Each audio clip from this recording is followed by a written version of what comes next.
This is সিসাস ভার্টিসিলাটা। আপনারা দেখতে পাচ্ছেন শেকড়গুলি নিচের দিকে ঝুলে আছে। এটাকে বাংলায় বলা হয় জবনিকা লতা। আপনারা হয়তো জেনে থাকবেন, কেউ যদি সিনেমা দেখতে যেয়ে থাকেন তাহলে সিনেমা শেষ হওয়ার পরে জবনিকা পতন হয়, অর্থাৎ পর্দাটা নিচে নেমে আসে। সেই কনসেপ্ট থেকেই এর বাংলা নামকরণটি করা হয়েছে জবনিকা লতা। এটাকে কার্টেন আইভি লতা বলা হয়। চমৎকার একটি উদ্ভিদ।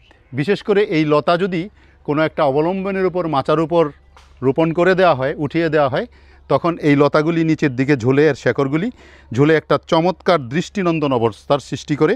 এই যে দেখেন আমার হাতে দুইটা ঝুলছে, কি চমৎকার টুকটুকে লাল, দেখেন এর সৌন্দর্য নিশ্চয়ই মোহিত করবে, এত চমৎকার। এটা শুধু সৌন্দর্য বর্ধন করে তাই নয়, এটা একটা ঔষধি গুণ সম্পন্ন।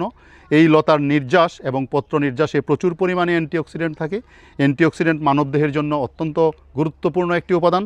এছাড়া এর মধ্যে থাকে হচ্ছে বিভিন্ন রকমের অ্যালকালয়েড, যে অ্যালকালয়েডগুলি মানুষের স্বাস্থ্যের জন্য গুরুত্বপূর্ণ। এবং যাদের মাথা ব্যথা হয়, মাথা ব্যথা হলে এই লতার রস পিষে যদি সেবন করানো হয়, মাথা ব্যথা সেরে যায়।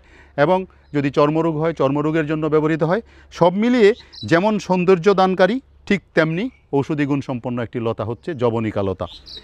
এই উদ্ভিদটি চাইলে আপনারা আপনাদের বাড়িতে, আপনার বাগানে, আপনার আঙিনায় রোপণ করতে পারেন। আপনার আঙিনাকে দেখেন কি চমৎকার সৌন্দর্যমণ্ডিত করে দেয়। সুতরাং এর একটা কাটিং নিয়ে রোপণ করে দিলেই এর থেকে প্রপাগেশন হয়ে নতুন উদ্ভিদের জন্ম হয়ে যাবে।